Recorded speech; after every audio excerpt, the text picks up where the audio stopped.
You'll own nothing and you'll be happy. June 3rd, 2020. The World Economic Forum publishes a video titled The Great Reset. And that very same day, the royal family publishes a video supporting this so-called major global initiative. We have no alternative because otherwise we will end up having more and more pandemics. Now, over the coming weeks, multiple videos on the reset were published by the World Economic Forum. And they were starting to get more and more sketchy. His Excellency Xi Jinping, President of the People's Republic of China. Major economies should see the world as one community and coordinate the objectives, intensity, and pace of fiscal and monetary policy. And naturally, people started noticing that there was something rather nefarious behind this whole Great Reset initiative. And that begs the question, what are the real intentions behind the reset? Is it simply a failed marketing attempt at an actual genuine initiative? Or is it an attempt to concentrate the power in the hands of a few elitists and establish a new world order, as some are saying?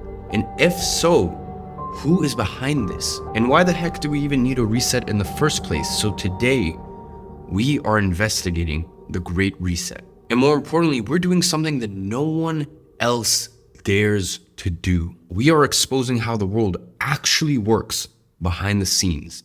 And some of you guys may think you know the story, but it goes so much deeper. I have uncovered secret plots to topple the financial system, the real motives behind some of history's biggest crises, and instances of government officials secretly funding their own war enemies while their troops were in the battlefield, and even a secret organization that controls 95% of the world's GDP. So this is the first episode in a 3-part series that has been half a year in the making. And you know, every time I thought I had come to an answer to my questions, a brand new problem would arise, leading to a never-ending rabbit hole that would eventually reveal who runs the world. It reveals the faces of those that hide in the shadows and use their puppets to control everything around us.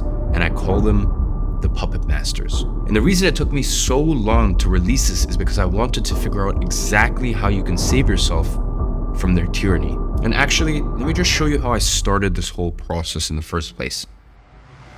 There is still one way out.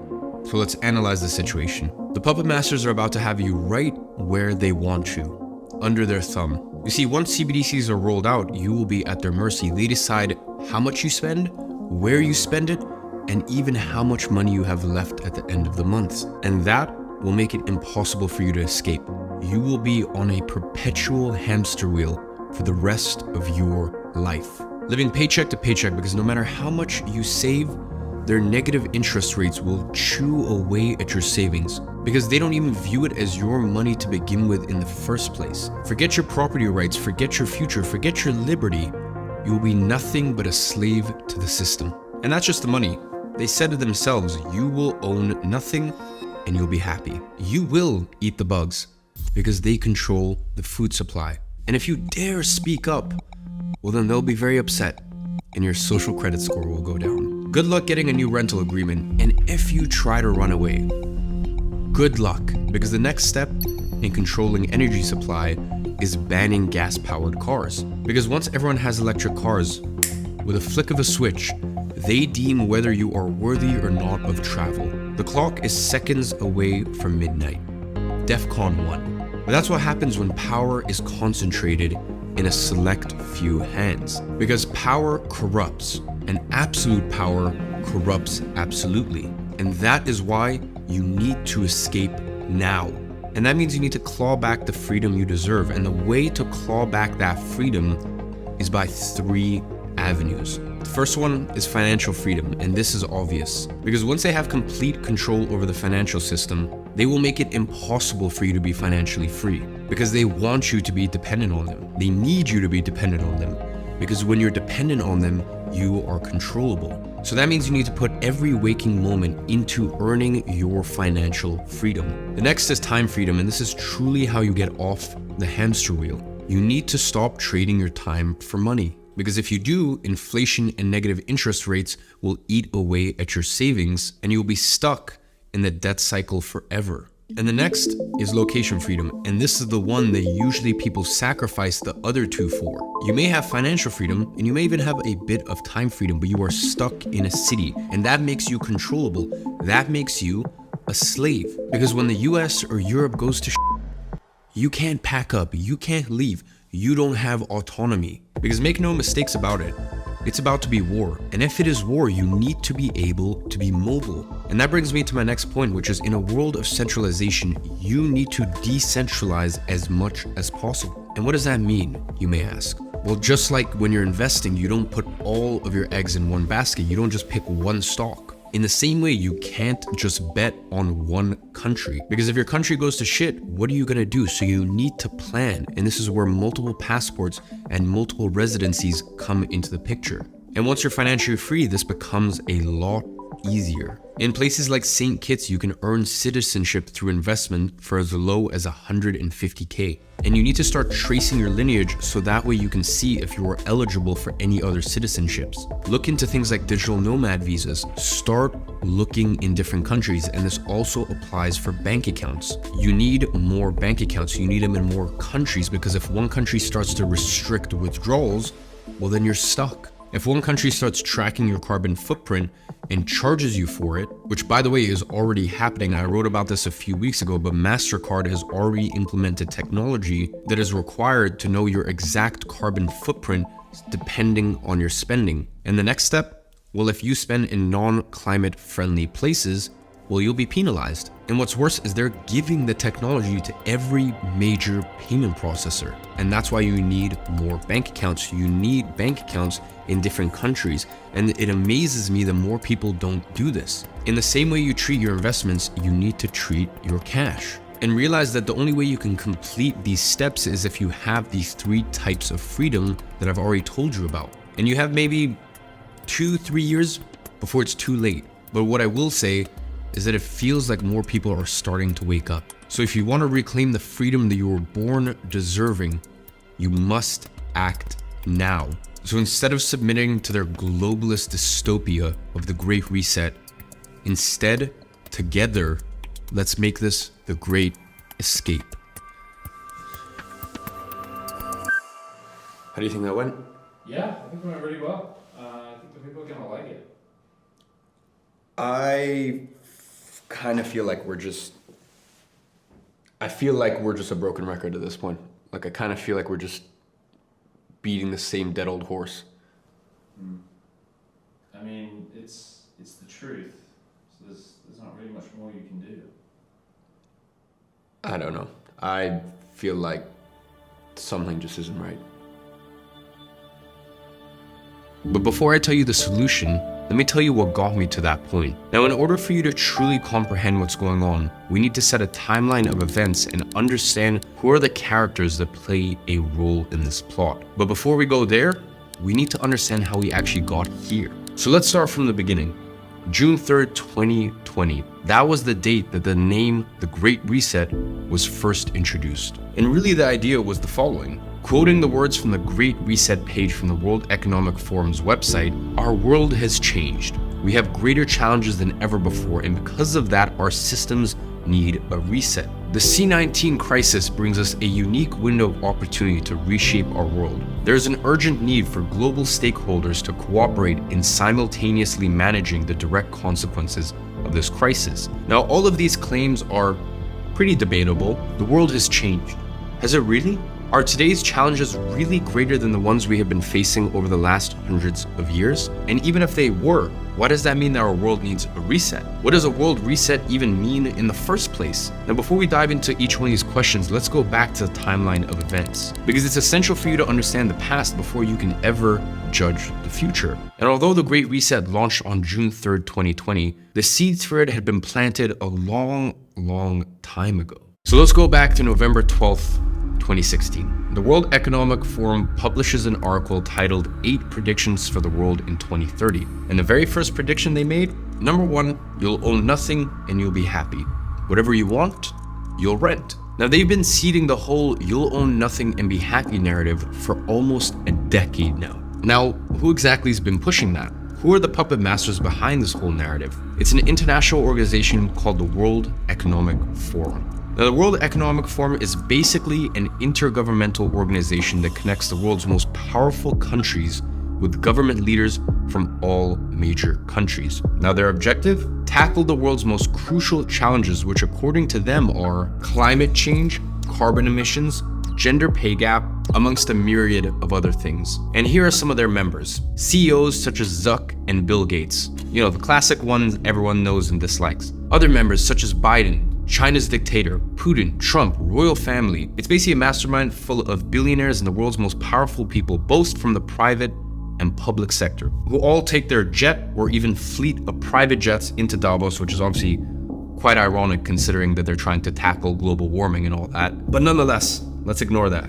So they jet into Davos every year to plan how to reshape the world in a more sustainable way, using their own words. They label themselves as independent, impartial, and not tied to any special interest. Now, I don't know about you, but that last part sounds ultra suspicious to me. I wonder why. Now, the more I researched, the more the World Economic Forum looked like the exact opposite of that. I mean, a lobbyist organization that only has their personal interest and the one of its members in mind, all while trying to make it look like they have other people's interests in mind by exploiting the hot topic issues of today's world. Now, the first reason that led me to this conclusion came from questioning their very own narrative. You'll own nothing and be happy. Now, there's a few things we can infer from this claim. First one is someone has to own things. I mean, if you don't own anything and I don't own anything, then who does? It probably means that someone will have to own everything. So it seems like their great plan is just to own everything.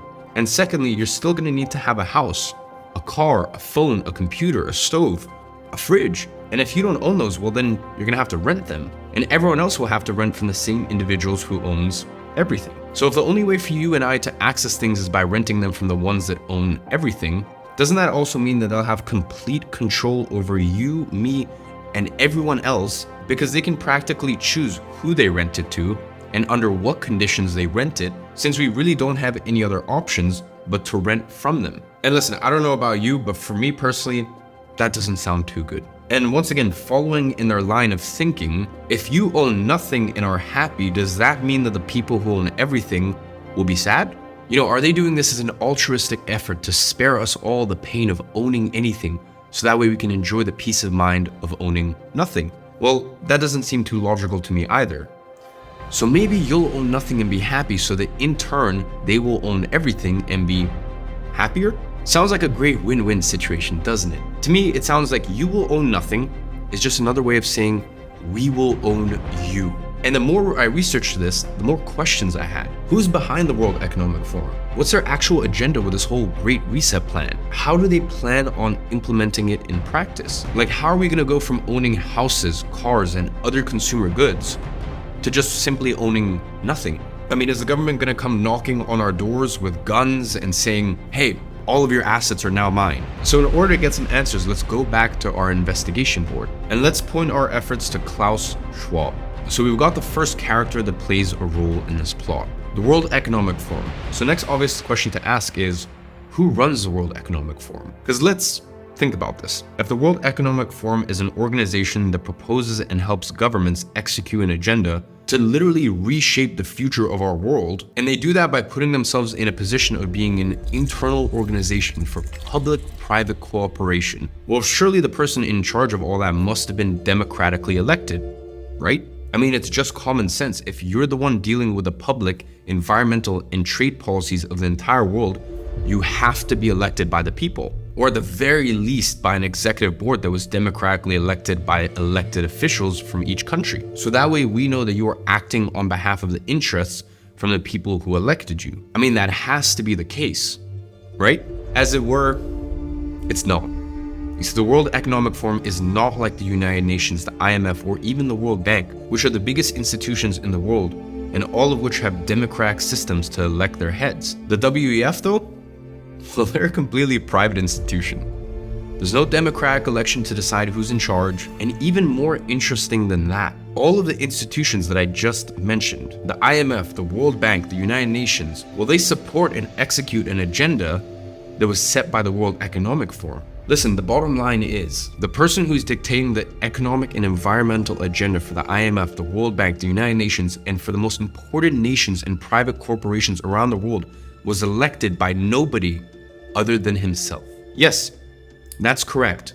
The person who is telling you that you are going to own nothing and be happy was never even publicly elected. So, who is this powerful and mysterious figure? Ladies and gentlemen, I present to you Klaus Schwab. He's the World Economic Forum's founder and the current president and spokesperson for the organization, the only leader the forum has ever had. And to understand how Klaus Schwab came to be, we need to go back to 1938. That was the year Schwab was born, in no other place than Nazi Germany. And at the time, his father was a managing director for a subsidiary of a Zurich-based engineering firm called Escher Wyss. Now here's a fun little fact for you. That very same firm was founded to exploit prisoners of war and use other forms of forced labor. Now this actually sparked rumors that Schwab's father was a high-ranking Nazi official, but fear not, because the fact checkers were quick to dispel those far-fetched myths. So we definitely don't need to worry about that. You see, Klaus Schwab was well educated, earning multiple degrees in Switzerland and Germany, as well as a Master's of Public Administration from Harvard University. Now going back to our timeline, fast forward to 1971. Schwab founded the World Economic Forum to fulfill his dream from moving from a shareholder capitalism model to a stakeholder capitalism model. That we act all as stakeholders. The future is built by us. Don't you just love it when a man with a German accent tells us how he's going to reshape our world? Now, what does stakeholder capitalism mean, you may ask? It's essentially moving away from profit-driven leadership to a model where companies answer first to special interests instead. This would mean that the people would have a say on the direction companies move to. You see, the problem with that is regular companies answer to their shareholders, who hold the company accountable to achieving certain financial goals. Now, when you move away from answering to shareholders and decide to answer to the people instead, you answer to virtually everyone. And answering to everyone is the exact same as answering to no one, which is a perfect position to be in. Why? Because you get to claim you're acting on everyone's interests without having to answer to anybody in practice. You become the king, appointed by no one. So what Schwab is really saying when he's advocating for stakeholder capitalism is that he wants corporations to answer to special interests. The special interests of him and his friends at the WEF. He advocates for countries to stop using metrics like GDP and instead use metrics like climate action, sustainability, inclusivity, global cooperation, health, and well-being. The problem with that speech is that none of those are real metrics because they can't be measured objectively with numbers. And this is exactly what he wants, because then he can make himself unaccountable while pursuing a broader agenda. Now, at this point in my investigation, I thought I had a pretty clear idea of where things were going until I started to read Klaus Schwab's book, C19, The Great Reset. You see, what I found inside this book completely changed the direction of my entire investigation. And here's what I found. Throughout the entire book, Schwab kept repeating that this crisis was an opportunity. And I kept reading the word crisis over and over. And I quote, one of the lessons of the past 5 centuries in Europe and America is this: acute crises contribute to boosting the power of the state. It's always been the case, and there's no reason why it should be different with the C19 pandemic. It was as if he was trying to make a point about how beneficial crises were to society. I mean, doesn't that sound completely backwards? Now, at first I tried to ignore it, but the same thing just kept popping up over and over. And I thought to myself, there has to be some untold reason behind Schwab's obsession with crises. So I decided to add that to my investigation board and jump down a completely different rabbit hole, because I started to investigate the biggest crises from modern times that preceded the creation of the World Economic Forum. The Panic of 1907, World War I, World War II, and more. And after literally months of research, I managed to piece everything together that at first glance looked completely unrelated. And that's when I noticed that there was a much bigger story to this whole Great Reset narrative that was simply not being told. And it involved players like the Federal Reserve, JP Morgan, and even the island nation of Bahamas. I started to notice that the reset was much bigger than petty politics or ideologies. It's not about left wing versus right wing, Not even close. The root of the problem is much deeper than that. And in order for you to understand it, we need to take another trip back in time and work our way through the timeline up until 1971, the year the World Economic Forum was founded. 1914, World War I. Now we often ask ourselves how it would even be possible to commit the heinous acts that marked the 20th century. And I think after I tell you the real story behind the US's entrance into World War I, things will begin to clear up. You see, you believe what you've been told in history class. You might even think that the US entered World War I for the greater good. I mean, after all, it was the influx of US troops coming at the brink of time that played a major role in the Allies' victory. So surely the US was motivated by pure intentions, a desire to restore peace in the world and fight evil. Well, the more I researched, the more I questioned that hypothesis. And I'm sure there were good actors who did want that, but the truth is, they were hardly the ones pulling the strings. You see, prior to the war, there was no appetite amongst the American public to join the war. So why did they? The war was far away, it didn't threaten American security, and quite frankly, it was none of America's business. At least that's what the vast majority of Americans thought. And the large German population in the US were drawn towards neutrality. And the rest of the population could be characterized as disinterested in the war. And I guess that's only natural. I mean, who would want war? Worse still, what kind of man would seek war, seek the death of millions? And this question started to become more and more pertinent after I found out that the US's entrance into the Great War didn't exactly happen as we may have been taught. I mean, I'm sure you weren't told in history class, but the US's entrance into the war was actually orchestrated at the highest levels of government and beyond. And one man in particular was instrumental to this process. Edward Mandell House. You see, House was the closest advisor to the ruling American president at the time, Woodrow Wilson. House had been pivotal to Wilson's presidential campaign success and now exerted a great influence over Wilson as his closest confidant. I mean, one specific fact about House made my alarm bell go off. He worked closely with Wilson in drafting 14 points which later led to the League of Legends. Now, if you don't know what that is, the League of Legends was the predecessor to the United Nations, and one of the ruling institutions in the world that pushes the WEF's agenda to this day. Now, this already gives you an idea of both Wilson and House's globalist agenda, even in the early 1900s. But that is just the very tip of the iceberg. You see, in a conversation with the Foreign Secretary of England, House was posed a question. What will America do if the Germans sink an ocean liner with American passengers on board? Now, House's reply was clear and straightforward. He goes on to say this would be sufficient to carry us into war. Now, you might be asking, why is this important? Well, that's because later, in 1915, a passenger ship named Lusitania sailed from New York bound for Liverpool in England. And can you guess what happened to that ship? The Germans torpedoed it, killing almost 2,000 civilians, giving the American government the perfect pretext to enter the war with the public on their side. And of course, the public was outraged at this unprovoked attack, which came completely without warning. Those were the phrases repeated by news broadcasters and politicians around the country. But was it really without warning? I mean, with just a little bit of research, I was able to find out that this setup could not have been more obvious and more calculated. I mean, the Germans literally took out an ad in the New York Times warning people the risks of boarding the ship, explicitly writing that the ship would be liable to destruction. I mean, they were basically saying, look, if you send a ship into war-torn waters, we will have no choice but to attack it. So that begs the question, why would the American government do it anyways, knowing that they would be attacked and that 2,000 innocent lives would be at risk? To be completely honest, I wasn't too sure either. Was it malice? I mean, surely not. And at this point, unfortunately, it looked like I had encountered a dead end in my investigation. I simply didn't have anywhere else to go from here. But there were still unanswered questions that I had to find answers to. I mean, I knew that the American government orchestrated their way into war, but why? Why would they do that? And I knew that later on, House and Woodrow went on to create the foundations for the UN, an organization that's completely aligned with the WEF's interests, but I still hadn't found a direct connection between the two.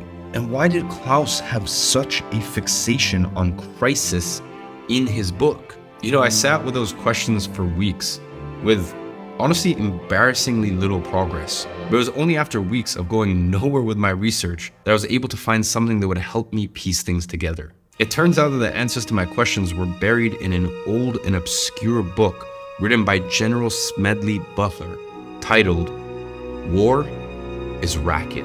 You see, Butler was one of the most decorated American generals, two-time Medal of Honor recipient, who actually fought in World War I. And these are his words on the topic. Woodrow Wilson was re-elected president in 1916 on a platform that he had kept us out of the war. Yet 5 months later, he asked Congress to declare war on Germany. The 4 million young men who put on uniforms and marched or sailed away were not asked whether they wanted to go forth to suffer and die. Then what caused our government to change its mind so suddenly? Money. An Allied commission came over shortly before the war declaration and called on the president. You see, the president summoned a group of advisors, and the head of the commission spoke. Stripped of its diplomatic language, this is what he told the president and his group. There's no use kidding ourselves any longer. The cause of the Allies is lost. We now owe you, the American bankers, the American munition makers, manufacturers, speculators, exporters, $5 or $6 billion. And if we lose, and without the help of the US we must lose, we, England, France, and Italy cannot pay back this money, and Germany won't. And that, my friends, is an excerpt from Major General Smedley Butler's War is Racket, 1935. It has been estimated by statisticians, economists, and researchers that the war yielded $16 billion in profits. That is how the 21,000 billionaires and millionaires got that way. Okay, so that answers one of our questions, which is why would Americans force their way into war? Money. Now, it's not like that money went straight to the American government. You see, as we've seen already, there are shadow figures who control the government's agenda to align with their own interests. So that led me to the next obvious question: who really got rich off the war?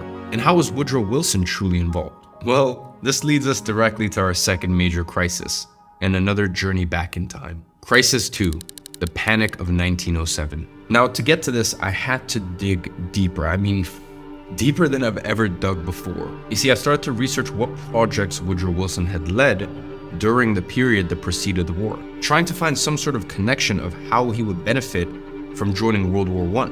And believe it or not, but the answer was hidden right under my nose this whole time, in one of the most powerful institutions in the whole world. One that everyone knows about but just takes for granted. I mean, to be honest, there's so much to the story that I can't even get into now that I might even do a separate series just to the financial fraud that has bankrupted millions of people since 1913. But for now, I'll just keep it simple. Coincidence or not, it all revolves around another big crisis that shaped the modern world as we know of it today. The Panic of 1907, the first financial crisis of the 20th century. And it was caused by the collapse of highly leveraged speculative investments propagated by easy money policies pursued by the US Treasury in the preceding years. And that ultimately led to a lot of bank runs in New York banks that were financing these risky investments. Now, if you don't know what a bank run is, it's essentially people desperately withdrawing their money from the banks, fearing that the bank would run out of money and they'd lose all of their funds they had deposited in there. The only problem is, the more people withdrawing money, the higher the risk of the bank running out of funds to cover the withdrawals. And in turn, that prompts even more people to withdraw money, leading to a self-destructive cycle that keeps draining the bank's reserves until they run out of money and default. I mean, it's like a snowball effect, and once it gets momentum, it is very hard to stop it. Now, why would that be a problem, you might ask? I mean, surely the bank has the cash everyone deposited in there to cover all of the withdrawals. No, my friend. You see, the bank doesn't just sit on the money you deposit. No, you see, it lends out almost all of it to make a profit on the interest rates. And that's how banks make money. So when a bank run happens, I mean, there's really only one way to stop it. Another institution stepping in and lending their own money to cover withdrawals. And that is exactly what happened in the Panic of 1907. And one man was able to save New York banking almost single-handedly. His name? J.P. Morgan.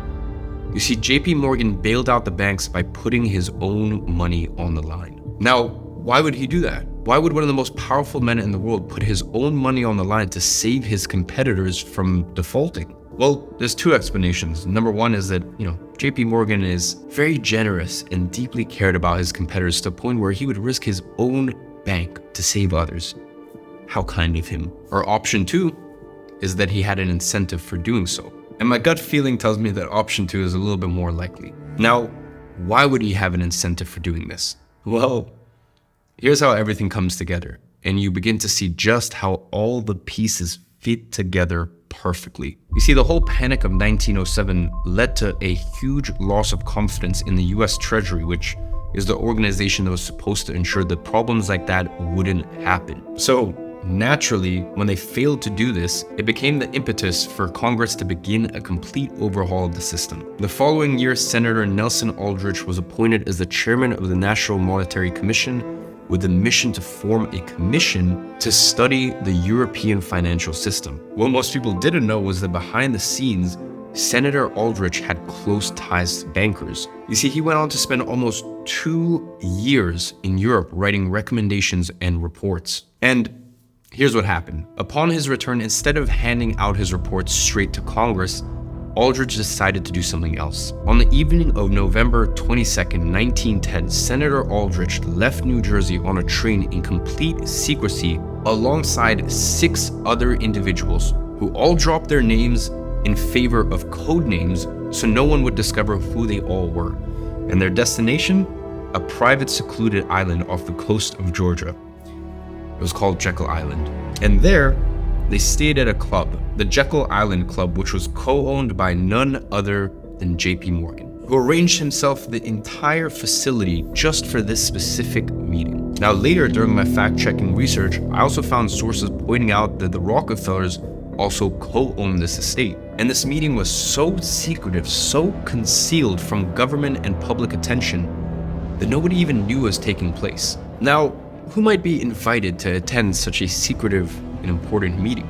Now, more than a decade later, a list of the attendees of the secret meeting was actually leaked, and it was discovered that the attendees together represented about 1/4 of the world's wealth at the time. They were A.P. Andrews, who was the Assistant Secretary of the US Treasury Department, Paul Warburg, who was actually a naturalized German representing Kuhn, Leob & Co., Frank A. Vanderlip, who was president of the National City Bank of New York, Henry P. Davison, who was the senior partner of JP Morgan Company, Charles D. Norton, who was the president of the Morgan-dominated First National Bank of New York, and Benjamin Strong, representing JP Morgan himself.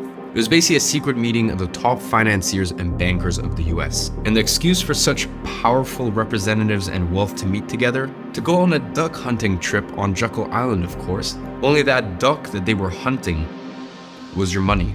Because what they were planning in that secret meeting was something that would deeply benefit the big national bankers for centuries to come. And I know that this is all starting to sound maybe like a bit of a dramatic exaggeration, so don't take my word for it. Let's hear directly from the Forbes founder, Bertie Charles Forbes, who wrote firsthand about this event. Picture a party of the nation's greatest bankers stealing out of New York on a private railroad car under the cover of darkness, stealthily riding hundreds of miles south, embarking on a mysterious launch, sneaking onto an island deserted by all but a few servants, living there for a full week under such rigid secrecy that the names of not one of them was once mentioned, lest the servants learn the identity and disclose to the world this strangest, most secret expedition in the history of American finance. I am not romancing, I am giving to the world for the first time the real story of how the famous Aldrich currency report,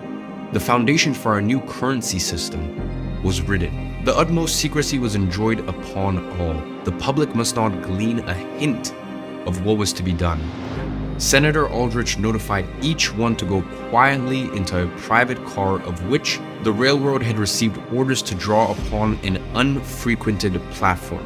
Off the party set, New York's ubiquitous reporters had been foiled. Nelson had confided to Henry, Frank, Paul, and Piet that he was to keep them locked up at Jekyll Island, out of the rest of the world until they had completed their plan. So you might be asking, what plan were they working on? Well, it was the current US central bank, the Federal Reserve. And this was one of the biggest turning points for the puppet master's control over the money in history. And I'll tell you why in just a second. But first, let me tell you why the creation of the Fed required such a secretive meeting in the first place.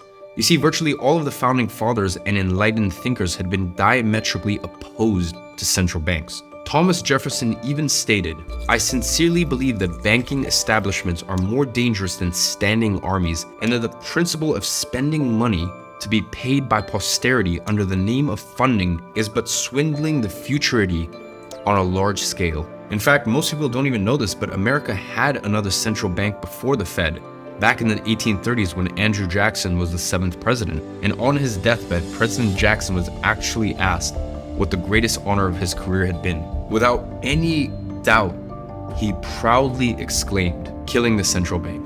Unfortunately, his efforts, while noble, had never fully eradicated the problem. They simply mitigated them because the puppet masters now had the perfect opportunity to create a new central bank. They had the people's support for an overhaul on the financial system that was driven by the Panic of 1907. And they had the written plan for it, backed by the most powerful bankers in the country. And they had someone to sign their plan into law, Woodrow Wilson, who also coincidentally got some campaign financing from these very same bankers that facilitated his way into the Oval Office. The day was December 23rd, 1913. From that day on, bankers were the ones with complete control over the economy. Woodrow Wilson was the newly elected president, and on the evening of the 23rd of December, when most congressmen had already left for Christmas holidays, well, Wilson rushed the Federal Reserve Act through an almost empty Senate. I mean, I need you to understand this. The act was approved by a vote of literally 3-0 and approved the creation of, first of all, the IRS, aka the taxman, the hallmark of modern taxation. Number 2, the infamous Federal Reserve, and with his signature. The Fed now had the exclusive power to print America's money, meaning the government had given away its power to control their own economy to a private institution. Yes, you heard that right. The Federal Reserve is not federal at all. It is a private institution controlled by the most powerful bankers in America. And just so you understand, out of the attendees of that meeting in Jekyll Island, Warburg was appointed as a member of the Federal Reserve Board of Governors and went on to serve as the second vice chairman of the Federal Reserve just 2 years later. Benjamin Strong Jr. served as the governor of the Federal Reserve Bank of New York for 14 years. And Henry, Charles, and Benjamin were deeply connected to JP Morgan, which still owns 30% of the New York Fed still to this day, which by the way also happens to be where their HQ is based. And Senator Aldrich, the very man appointed by Congress to lead the National Monetary Commission and who called for the secret meeting in the first place, well, funnily enough, he went on to become a member of the Rocker family himself through marriage. Meaning, the guy who architected the creation of the Federal Reserve was a Rockefeller. And ladies and gentlemen, that is why I always say that the government and the politicians are never the ones in charge. They are simply a mere puppet for the puppet masters. And again, I'm not the only one who came to this conclusion. You see, during my research, I came across an old and battered congressional record from the House in 1908. And they were discussing the creation of a central bank years before the bill was even signed. And here's what they said. This, sir, is a step backward in the advancement of our people and our government. It is a step toward the enthronement of a monarchical power. I repeat, sir, this has ceased to be a matter of political differences and is neither a question of republicanism or democracy, but is a question of whether Wall Street or the people shall rule this American government. Like I said before, this isn't about petty politics. This is about something much deeper. And the discussion in the House continued. This bill enables Wall Street to turn panics off and on at will. The Secretary of the Treasury would become the hired man of Wall Street. Shall we close as a fitting climax to the billion-dollar Republican Congress by crowning our masters, King Morgan and King Rockefeller, the heroes of the last panic? Or shall it be King Taft, Wall Street's hired man? And upon that line, The House of Representatives erupted in what was transcribed as a prolonged applause. Again, the puppet masters had been operating in the shadows for centuries now. So why was the creation of the Fed such a big turning point? You see, before the Fed, currency printing in the US was decentralized through multiple state banks that were in charge of printing money independently. And after the creation of the Fed, the bankers behind it now had managed to centralize money printing under one institution, which means they were now in complete control over the country's money supply. And just a few short years later, Woodrow Wilson launched the US into World War I, as we already know. So after all that, in whose interest was it to join the war? Well, it was the bankers behind the Fed. Now, why, you might be asking? Because here's what happens during war. The government increases their spending dramatically, having to print more money to cover such spending. However, the government can't print their own money anymore. So what it does instead is it takes up huge amounts of debt. And where do you think that money comes from? The Fed and the bankers, facilitated through a complex web of debt instruments. And then the government has to pay interest on that, which is how the bankers and the Fed make money. A lot of money. And in this graph, you can see how much debt the US has accumulated throughout the war. The higher the spikes, the more money the Fed makes as interest. Even Congressman Charles Lindbergh spoke about the events of 1907 as a great scheme, saying that the king bankers knew the conditions of the market and informed their close friends as to what was to come. There would be a panic in the fall of 1907 that would be advertised as the result of our bad banking and currency laws, which primed the system for overhaul in the form of a central bank.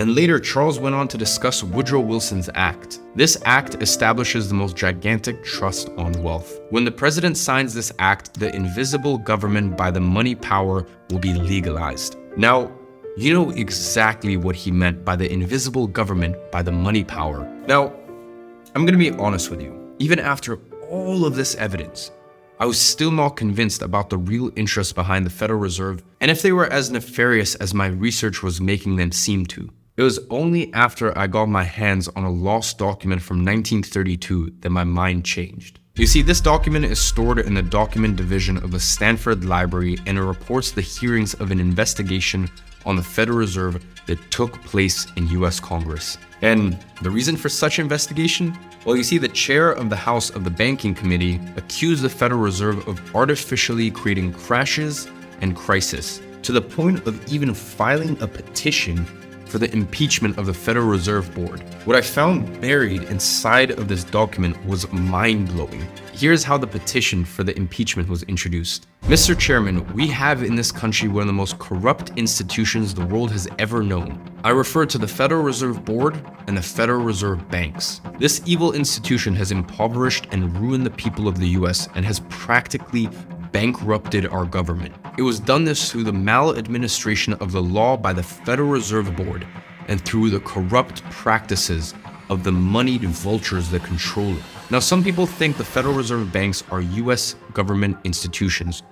They're not government institutions. They are private credit monopolies which prey upon the people of the United States for the benefit of themselves. Listen, this is not me saying it. That was said in Congress by the chair of the House of Banking Committee. And that, my friend, sealed the deal for me alongside all the other evidence I had gathered throughout my research. That tells you everything you need to know about the real interest and incentives behind the Federal Reserve. Now, with those new discoveries, I circled back to our main questions to evaluate what we had uncovered so far. While looking into World War I and the Panic of 1907, we managed to gather the information needed to answer some of our most prominent questions. What is the real hidden agenda of the World Economic Forum? Why do they think that the world needs a reset, and how do they plan to implement this in practice? Why did Klaus Schwab have such a fixation with crisis in his book? And most importantly, what is the connection between the WEF and the most powerful institutions that shape our world today,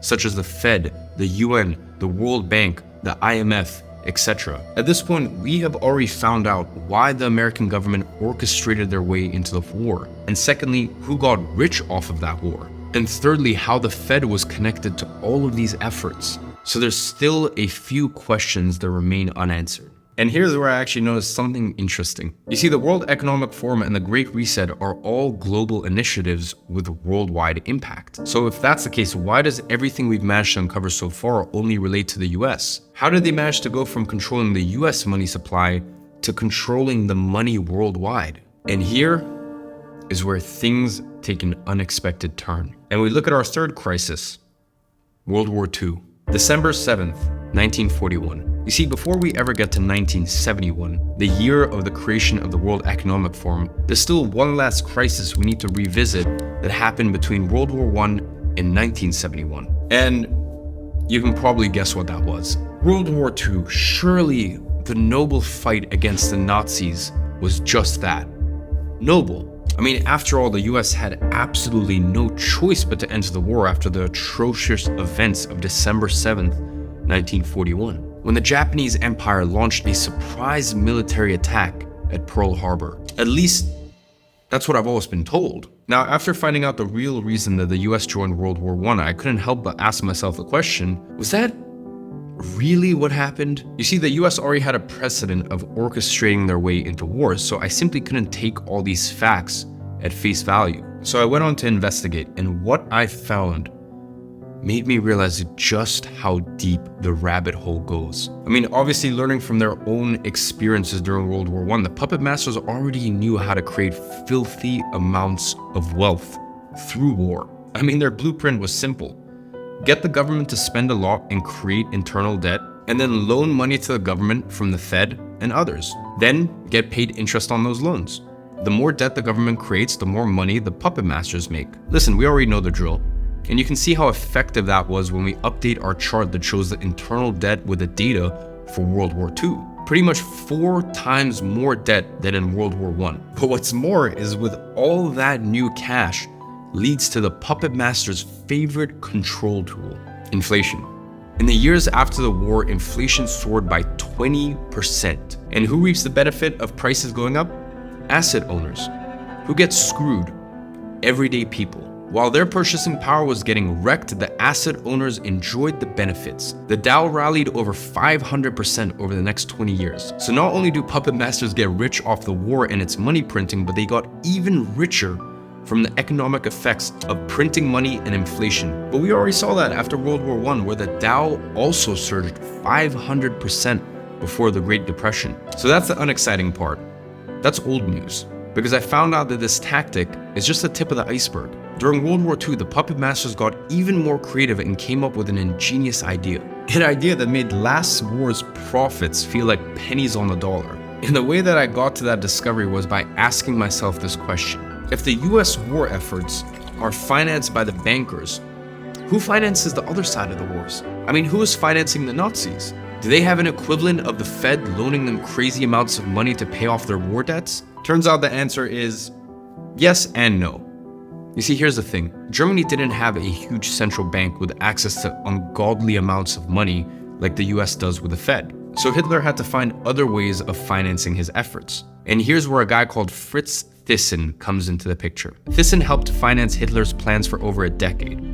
How? He owned the largest steel and coal company in Germany and personally funded Hitler's rise to power and his effort to rearm between 2 world wars, as described in his own autobiography, I Paid Hitler. You see, after World War I, his family established a network of overseas banks and companies so their assets and money could be whisked offshore if ever threatened again. And one of the banks was in no other place than New York, the New York-based Union Banking Corporation, UBC. That was the US base for Fritz Thyssen and his Nazi companions. And in 1941, the very same year the US got into war, news started spreading all over the media that Thyssen had $3 million in New York vaults. That would be $57 million today when adjusted for inflation. Hitler's angel has $3 million in US banks, exclaimed the headline in the New York Herald Tribune on July 3rd, 1942. By then, the US had been at war with Germany for nearly 8 months already. But more importantly, this article uncovered a very unexpected connection to this bank.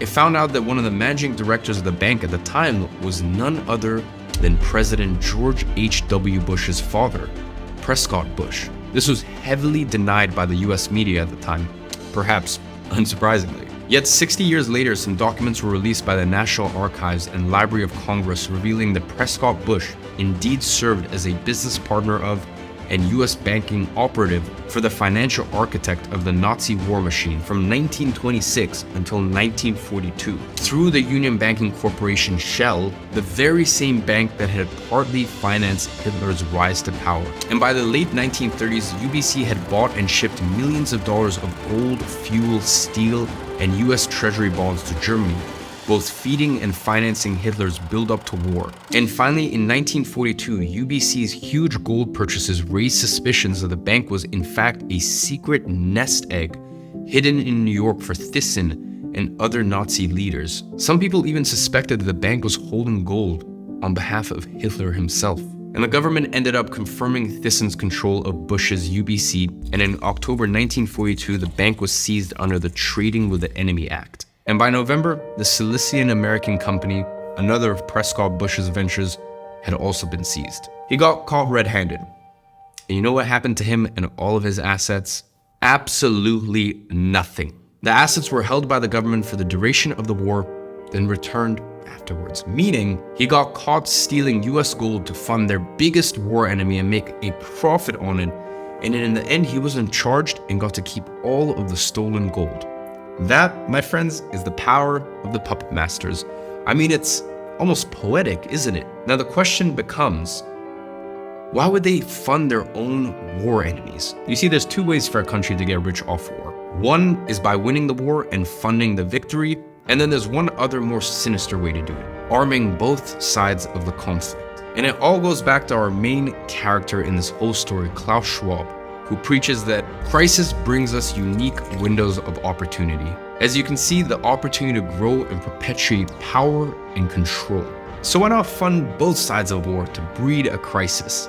And as a result, grow your power and control even further. Now we're going to circle all of this back to Klaus Schwab, but let's answer our unanswered questions first. Remember when I asked if there was an equivalent of the Fed to finance the Nazi Germans? And the answer was yes and no. No, because as I just mentioned, the Union Banking Corporation and Thyssen partly financed Hitler's rise to power. And yes, because other parts of Hitler's rise to power was financed by another institution, which was indeed a central bank. Just like the Fed, the difference is this one is not a German central bank. It is not a transnational central bank. It is an institution that is above all of those, above the Fed, above all central banks. And just like me, when I started this investigation, you've probably never even heard of them before. But its influence is so great that the organization controls 95% of the world's wealth to this day.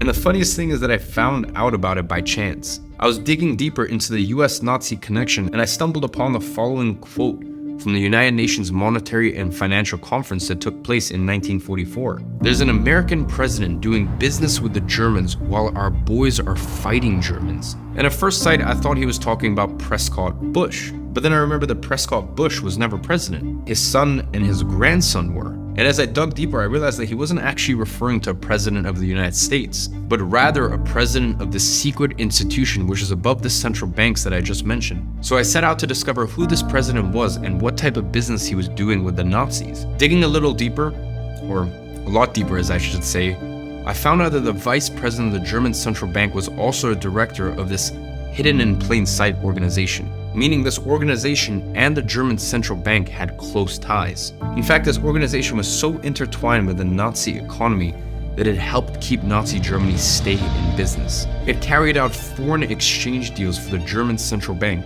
It accepted looted Nazi gold. And in one specific event, they even transferred 23.1 metric tons of gold from a Czechoslovak account to the German central bank account, all inside their biggest enemy central bank, the Bank of England. And yes, that actually happened. All through the accounts of this hidden organization. It was so useful to the Nazis that they referred to this organization as the German central bank only foreign branch. All of that while having an American banker as the president of the organization. Their reach and connections were vital for Nazi Germany. So much so that all throughout the war, the German central bank continued paying interest on all the money loaned by this organization. And here's where things get interesting. This interest was used by the organization to pay dividends to its shareholders. And guess who was one of the biggest shareholders of this institution? The Bank of England. Meaning, the German central bank was actually funding the British war economy. It was the exact same thing the Fed was doing by funding both the US and the Nazis. They were funding both sides of the war. And the Fed, well, they didn't like that at all. They wanted to be the ones funding everything, because that would be a lot more profitable, wouldn't it? So they wanted to get rid of this organization, and they had a plan for doing so. Now, how did I find that out? Well, do you remember that quote from a few minutes ago? There's an American president doing business with Germans while our boys are fighting Germans. Well, it turns out that that was said at the United Nations Monetary and Financial Conference, more popularly known as the Bretton Woods Conference. And the purpose of it? Approved the liquidation of this very organization at the earliest possible moment. You see, the guy that said that there was an American president doing business with the Germans was Harry Dexter White.